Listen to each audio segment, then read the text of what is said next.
Oke. Bang Andika, katanya videonya settingan dan juga ada intervensi, tanggapan Anda? Ya, tidak masalah begitu. Jadi masyarakat kan melihat video dari Profesor Sofyan Effendi dan juga yang belum istilahnya belum diketahui bahwa Profesor Sofyan Effendi sebelumnya memang sudah ada janji sejak Senin dengan Bang Rismon seperti yang diceritakan pada saya. Terus kemudian baru bisa melakukan wawancara itu pada hari Rabu. Nah, setelah video itu tersebar, ternyata ada hal-hal yang memaksa Profesor Sofyan Effendi untuk membuat surat tersebut. Dan kami sudah konfirmasi, ya memang seperti itu. Hal-hal apa boleh disebutkan? Karena saya tidak tahu pastinya, saya tidak bisa menyebutkan. Tetapi yang jelas, dari video tersebut kan bisa dilihat ekspresi dari Profesor Sofyan Effendi, terus bagaimana beliau menjawab dan lain sebagainya. Itu kan sangat natural sekali. Jadi tidak dipaksa, tidak ditekan atau bagaimana. Ini kita konfirmasi sekali lagi, dari kubu Anda memang menduga ada tekanan kepada Prof. Sofyan sehingga yang tadinya menyatakan A, menarik pernyataan A tersebut ya?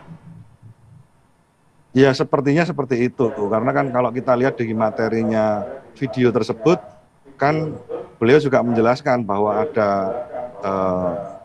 saudara atau anak atau siapa yang juga masih bekerja di institusi UGM, kira-kira begitu.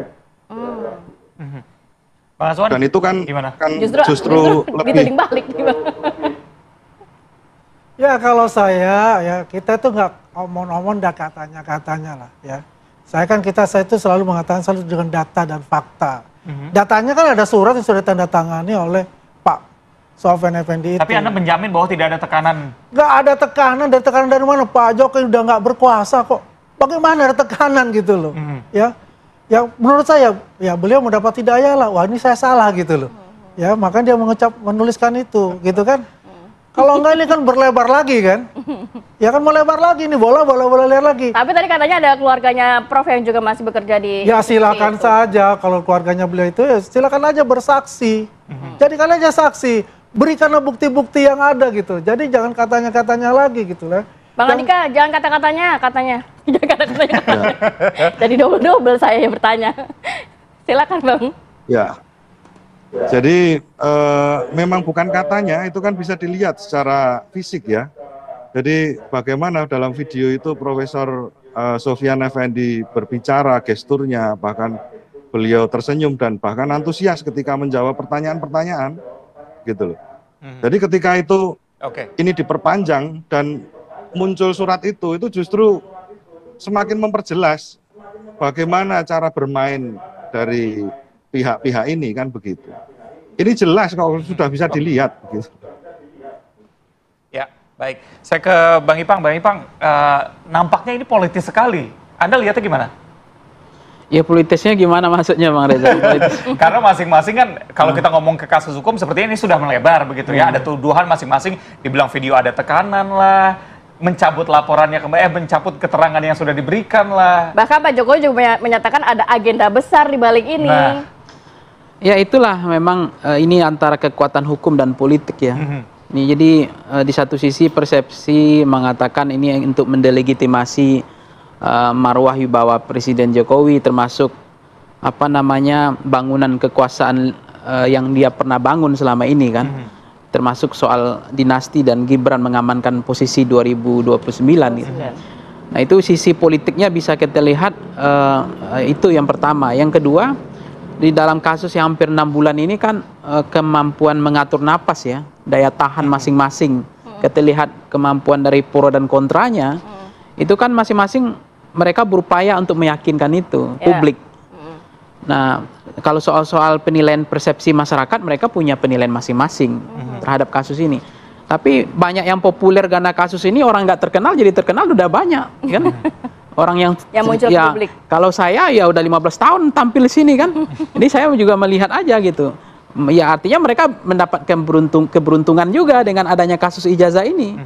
Nah, kalau soal aib ya semuanya kita mungkin semuanya aib bagi negara atau bagi bangsa, ya semuanya aib bagi kita, atau memang ini ibaratnya saya punya kemaluan nggak perlu diperlihatkan lagi gitu. Jadi kita tutup aja kan gitu harusnya untuk menjaga trust, integritas, termasuk negara dalam hal ini, universitas dalam ini, termasuk yang lain gitu. Dan ini yang kemudian saya juga nggak yakin bahwa memang selama ini mantan presiden atau presiden yang punya hak imunitas itu nggak pernah ada yang jangankan gitu ya, anggota DPRD aja itu misalnya kasus di Depok ya, pemalsuan dokumen ijazah itu pun tidak dipenjara, hanya diberhentikan kan.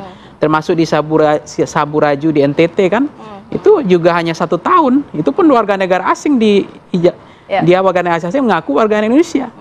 Itu arti itu kan pejabat daerah gitu kan, apalagi ini pejabat negara gitu ya. Termasuk kasus-kasus di negara lain kalau kita komparasi, misalnya di Presiden Hungaria itu juga hanya diberhentikan dan dia tidak dipenjara gitu. Jadi hanya mendapatkan citranya merosot citranya saja dalam konteks itu, termasuk wali kota Jepang terakhir kan, pemalsuan dokumen ijazah juga kan. Jadi saya melihat nampaknya memang ini ya ujungnya mana yang kuat aja, dan kalau kemudian mendapatkan keuntungan, semuanya mendapatkan keuntungan.